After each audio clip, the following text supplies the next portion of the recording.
Good morning, dear children. Now we will move to our sixth chapter, transfer of heat. Okay, so already you have learned about heat, isn't it? So, how can you define heat? First thing, heat is a form of energy, isn't it? Heat energy. So, heat is a form of energy. Then, it produces the sensation of hotness or coldness. If the heat is, or if a body is so hot, you will say that it is a hot body. If it is cool, we will say that it is a cold body, isn't it? So based on heat or based on the sensation of heat, we can say that whether the given body is a hot body or a cold body, isn't it? So we can define heat as a form of energy which produces the sensation of hotness or coldness. Okay, we cannot see heat, we can just feel heat.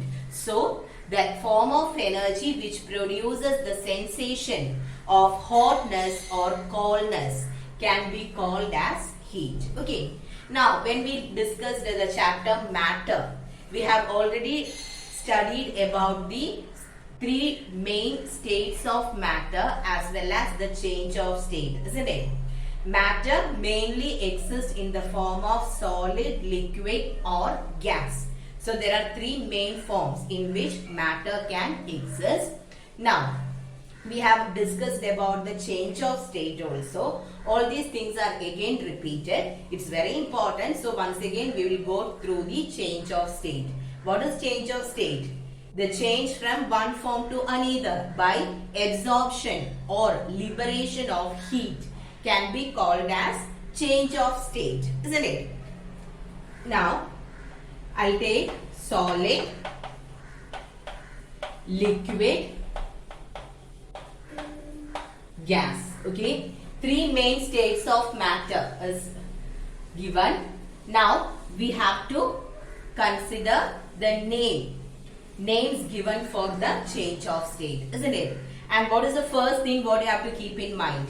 When we are moving from left to right, the substance absorbs heat and change of state takes place. When we are moving from right to left, then the substance liberates or gives out away heat and the state change takes place, isn't it? Now, starting from left, solid to liquid. Change of solid to liquid by absorbing heat can be called as melting, isn't it? We have already learned about this. Melting means solid should change to liquid and this change takes place by absorbing heat.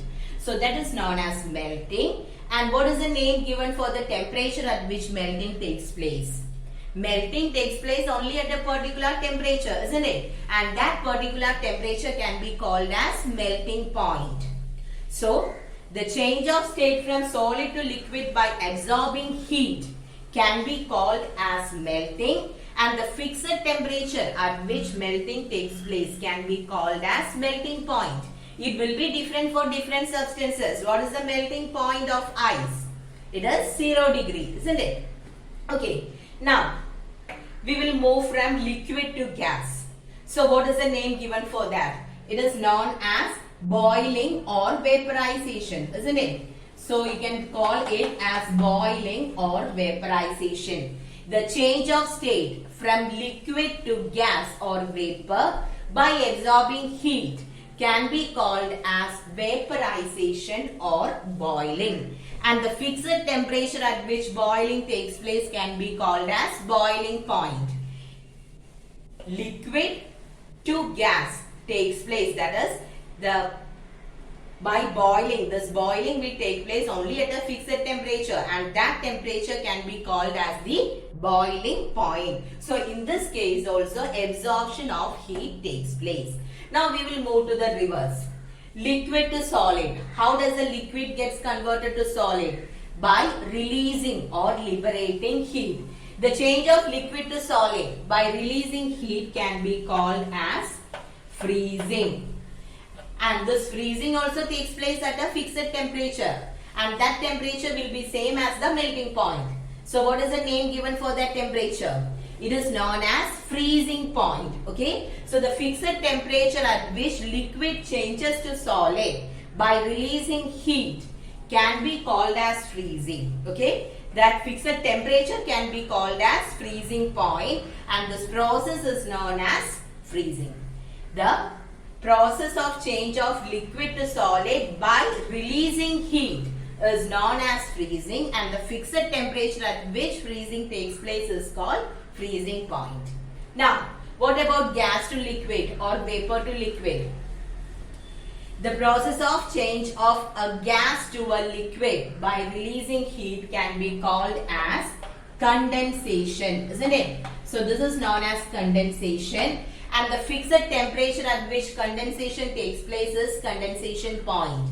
When you consider melting point and freezing point, it will be same for a substance. Similarly, boiling point and condensation point also will be same for a substance. Okay. Now, two more things we have learned. What was that? The change of state from solid directly to gas without undergoing the liquid state can be called as sublimation. So this is known as sublimation. Then gas to solid can be called as deposition, isn't it? So this makes the change of state diagram, isn't it? So what all things did we consider? Matter mainly exists as solid, liquid or gas. Solid to liquid by absorbing heat is melting. Fixed temperature at which melting takes place is called melting point. Liquid to gas by absorbing heat is known as boiling, and the fixed temperature at which boiling takes place can be called as boiling point. Gas to liquid by releasing heat or by cooling is condensation, and that fixed temperature is condensation point. Liquid to solid by releasing heat is freezing, and that fixed temperature at which freezing takes place is called freezing point. Now, solid directly to gas by absorbing heat is sublimation, and gas directly to solid by releasing heat can be called as deposition. So these are the things which we have already learned, isn't it? Now, from liquid to gas, I told you the change of state from liquid to gas by absorbing heat can be called as vaporization or boiling, and it takes place at a fixed temperature which is known as boiling point. Now, we have one more term in order to say for the conversion of liquid to gas. Okay, one more term is there to represent the change of state from liquid to gas. What is that? Do you remember? Change of state from liquid to gas by absorbing heat can also be known as evaporation. Then, is evaporation and vaporization same? In both, liquid gets converted to gas, isn't it? In both the cases, liquid gets converted to gas by absorbing heat. But it doesn't mean that this boiling as well as evaporation are same. They are different. Okay. Boiling or vaporization means you can say the same thing, but evaporation is entirely different. Now we will move to evaporation. Okay. The change of state from liquid to gas by absorbing heat at a temperature below the boiling point can be called as evaporation. Boiling takes place only at a fixed temperature, okay, and that is the boiling point. But when you are considering evaporation, here also liquid gets converted to gas, but what is the difference? Evaporation takes place at a temperature below the boiling point, okay. So the change of state from liquid to gas at a temperature below the boiling point can be called as evaporation. Okay. Now we can give many examples in order to show evaporation. In our day-to-day life itself, many factors are there. That is, when you are keeping your clothes outside. After washing, if you put the clothes outside, it gets dried easily, isn't it? Wet clothes gets dried easily. Then after a running race or after coming from school, you will be so tired and sweat will be there. When you stand under the fan, after some time the sweat vanishes, isn't it? So many things in all these cases, it is actually due to evaporation. Okay, so we will go in detail with evaporation now. So evaporation means it is the change of state from liquid to vapor at a temperature below the boiling point, isn't it? Now, there are many factors on which rate of evaporation depend. Okay, rate of evaporation depends on many factors. Here we are discussing just 3 factors. Okay, just 3 factors. It doesn't mean that only 3 factors are there. Many factors are there on which rate of evaporation depend. We are going to discuss just 3 factors. First one, surface area. Then second one, its temperature. Then the third one is the speed of wind or wind. Okay. Now, surface area. When surface area increases, rate of evaporation also increases. Okay. When surface area increases, rate of evaporation increases. I can give you an example for this. After washing, you will keep the clothes out for getting dried, isn't it? The wet clothes will be put outside in order to get dried. So will you keep it together or will you spread it and keep? We will spread the clothes, isn't it? We'll spread the clothes and we'll keep it for to get dried. So why? What is the reason for spreading the clothes?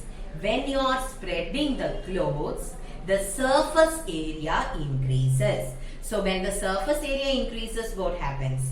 Rate of evaporation increases. That is, evaporation takes place easily. If you keep the clothes together, then also it gets dried, but it will take more time. But instead of that, if you are keeping the clothes spread, then it gets dried easily. That means the water droplets in the clothes gets converted to water vapor and the clothes gets dried easily if you spread the clothes. Okay, the reason is rate of evaporation depends on the surface area. If the surface area increases, the rate of evaporation also increases. Okay, now the second one is the temperature.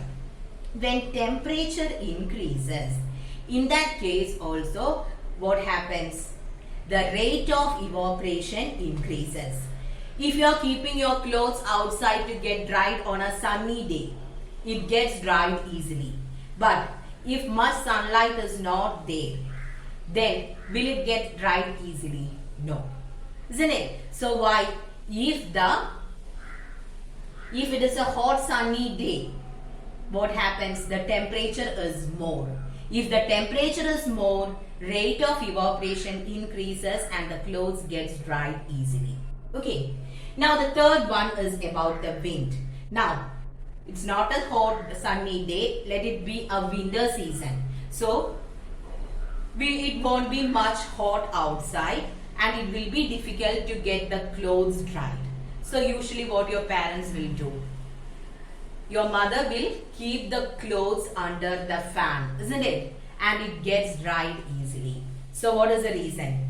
When wind blows above the water droplets, it gets evaporated easily. Okay, that is the reason why when the clothes are kept under the fan, it gets dried. Clear? So again there are many factors, but now we are discussing just these 3 factors on which rate of evaporation depend. Okay, first one, it is surface area. When surface area increases, rate of evaporation increases. I have taken the same example of clothes so that the concept will be there with you. Okay, so when surface area increases, when you spread the clothes, it gets dried easily. If you keep the clothes or outside on a hot sunny day, it gets dried easily because temperature is high. Temperature increases, rate of evaporation increases. Then, during the winter season, we'll keep the clothes under the fan because when wind blows over the cloth, it gets dried. When there is wind, rate of evaporation increases. Okay, so these are the factors on which rate of evaporation depend. Now, we'll consider few more examples or applications for the rate of evaporation. So when you come from the school, you will be so tired and sweat will be there. Or after playing, much sweat will be there on your body, isn't it? So at that time when you go and stand under the fan, what happens? After some time, you cannot see even a single drop of sweat on your body. What happened? All the sweat on the body got evaporated, isn't it? So, here, what happened? You are standing under the fan due to the wind or the air from the fan. What happens? The water droplets or the sweat on the body got evaporated. Evaporation, liquid to vapor at a temperature below boiling point. If it was boiling means you should boil it at 100 degrees. Then only it gets converted to vapor. But in the case of evaporation, it can take place at any temperature below the boiling point. So when you are standing under the fan, the sweat on the body gets evaporated. Okay. Then another one, if you are having high fever, usually when you touch the forehead and all, it will be so hot, isn't it? If you are having high temperature or high fever. So what the nurse will do when you go to the hospital, usually they'll keep a wet cloth, isn't it? A wet cloth will be kept on your forehead. So what happens there? Why are they keeping the wet cloth on the forehead? Wet cloth means water droplets are there. So this water will absorb the heat on the body and what happens? It gets evaporated, isn't it?